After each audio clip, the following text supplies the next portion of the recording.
Alhamdulillahi Rabbil Alamin. Mes chers frères et sœurs, il ne vous échappe pas qu'il nous reste quelques jours, voire quelques heures. On peut se permettre de dire quelques heures, vu que le Ramadan est très proche. Quelques heures, et nous voilà entrés dans ce mois béni, dont Allah subhanahu wa ta'ala a fait maintes fois l'éloge dans le Saint-Coran. Ce mois dont le prophète alayhi afdalus salatu wa azkat taslim a dit que quand il rentre, eh bien, Allah Jalla wa ala nous facilite l'entrée au paradis. Allah subhanahu wa ta'ala affranchit des gens de l'enfer. Allah Jalla wa ala ordonne à toutes les portes du paradis de s'ouvrir et à toutes les portes de l'enfer de se fermer. Et Allah Jalla wa ala donne l'ordre que tous les shayatin, les diables les plus néfastes, soient enchaînés. Pendant ce mois béni, ayyuhal akhyar, il y a des centaines, il y a des milliers, il y a des millions, il y a des milliards. Abshiru ayyuhal ikhwatul kiram, de musulmans dans le monde entier qui s'efforcent de se rapprocher du divin à travers l'abstention pour montrer l'amour qu'ils portent envers leur Seigneur, l'abstention de nourriture et de boissons pendant de longues journées. Mais ce qui nous importe, ce n'est pas simplement de jeûner, mais c'est avant même de jeûner de savoir comment réussir son jeûne du mois de Ramadan.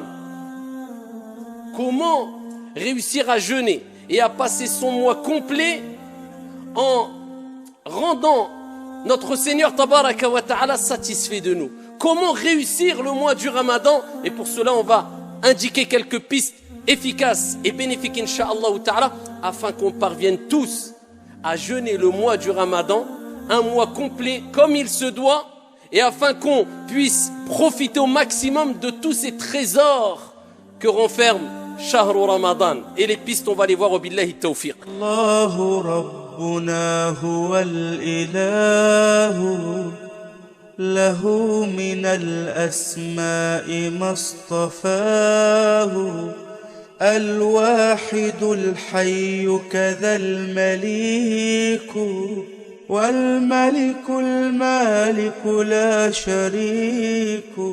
أيها المصلون, le premier conseil que j'ai à donner à moi-même ainsi qu'à mes frères et sœurs pour réussir, c'est pas pour jeûner le mois du Ramadan. Certes, il est demandé de prier, mais prier c'est une chose. Mais est-ce que tu as réussi à prier comme il se doit? Le prophète n'a-t-il pas dit Sallu kama ra'aytumuni usalli? Ça c'est réussir la prière. Prier comme vous m'avez vu, prier.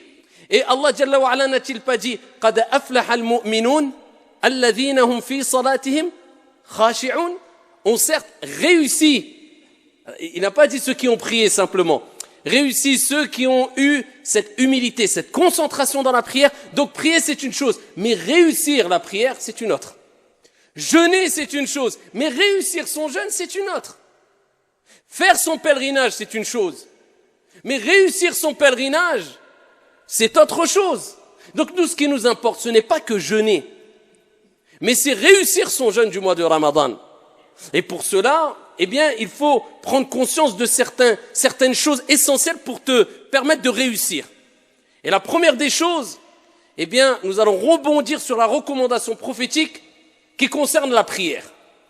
Parce que vous savez que la prière, comme on ne cessera de le répéter, c'est l'acte d'adoration le plus noble, le plus grand, le plus important qu'il y a en islam. C'est la première des choses sur laquelle tu vas rendre des comptes au jour de la résurrection, le jour où le soleil sera au-dessus des têtes et que chaque être humain dira « Nafsi, nafsi, nafsi, moi, moi, moi ». Dieu t'interrogera sur la prière qui à la base était de 50 et Dieu l'a diminuée de par sa miséricorde. Et à travers l'amour qu'a eu le prophète alayhi salatu wassalam pour nous, à 5 prières. Et cela nous donne la récompense de 50 prières comme vous le savez toutes et tous. Mais ici, il faut savoir que le prophète alayhi salatu wassalam a donné des recommandations pour prier, mais pour réussir sa prière. Et parmi les plus belles des recommandations que le prophète a données, c'est quand il a dit cela à un compagnon du prophète alayhi salatu, un compagnon parmi les compagnons du prophète alayhi salatu wassalam. Il lui dit Salli, simplement prie, non. Salli salata muwaddi'. Voilà, comment réussir la prière. Regardez la belle recommandation. Prie, accomplis la prière de celui qui fait ses adieux. C'est-à-dire le prophète il dit aux compagnons, pour réussir ta prière, eh bien, fais de ta prière comme si c'était ta dernière prière. C'est-à-dire tu te dis, c'est la dernière prière, après je vais rencontrer mon Seigneur. Je vais quitter ce bas monde, je vais quitter ce monde, je vais me séparer de mes biens, je vais me séparer de ma famille. C'est-à-dire c'est le dernier acte d'adoration qui fait partie des plus grands actes d'adoration que je vais accomplir.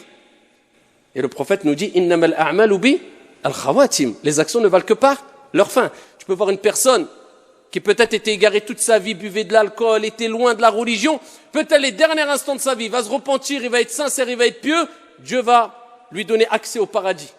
Alors qu'à côté, une personne, toute sa vie était dans les actes d'adoration, il manquait de sincérité, et juste avant de mourir, il a tout abandonné, il s'est égaré. Et Dieu lui a donné l'accès en enfer. Les actions ne valent que par leur fin, la preuve qu'on doit toujours rester modeste et ne pas se précipiter à juger les autres. Celui que tu critiques peut-être demain sera meilleur que toi et toi pire que lui. Donc occupe-toi de toi, c'est déjà beaucoup. Eh bien le prophète il te dit, eh bien c'est les dernières actions. Donc toi quand tu pries tu te dis, c'est peut-être ma dernière prière. Donc la prière c'est parmi les actes d'adoration les plus importants. Donc je la fais bien, comme ça quand je rencontre mon Seigneur, peut-être je vais mourir après le Dhuhr, peut-être après l'Asr, je fais le Maghrib, peut-être après le Maghrib je vais mourir. Au moins le plus grand acte d'adoration pratique, eh bien je l'aurais fait de la meilleure des manières. Eh bien de même, nous te disons ya Abdallah, ce mois de Ramadan, quand tu vas le jeûner, dis-toi, je fais le jeûne de celui qui fait ses adieux. Combien, comme vous le savez toutes et tous, ont jeûné avec nous, ne serait-ce que dans cette ville, l'année dernière, et aujourd'hui ils sont où? Tahta at-turab, rahimahumullahu jami'an. Ils sont sous la terre. Ils auraient rêvé, ils auraient espéré. Wallahi wa rabbil Kaaba. Si Allah subhanahu wa ta'ala leur avait donné l'occasion de revenir sur terre, ils auraient donné tout ce qu'il y a sur la surface de la terre, selon leur capacité, juste pour pouvoir jeûner une journée. Eh bien, toi, Dieu t'a donné ce cadeau. Cette année, tu vas jeûner. L'année prochaine, 11 mois, on ne sait pas ce qui peut se passer. Déjà, en 2 heures, on ne sait pas ce qui se passe. En 10 minutes, ta vie, elle peut vaciller. On sait très bien que tout va très vite, surtout aujourd'hui. Alors que dire de une année? Donc, c'est peut-être ton dernier Ramadan. C'est peut-être ton dernier Ramadan. Et ce que tu vas gagner pendant le mois de Ramadan, wa rabbil Kaaba, de manière générale, tu ne pourras pas le gagner en dehors du Ramadan.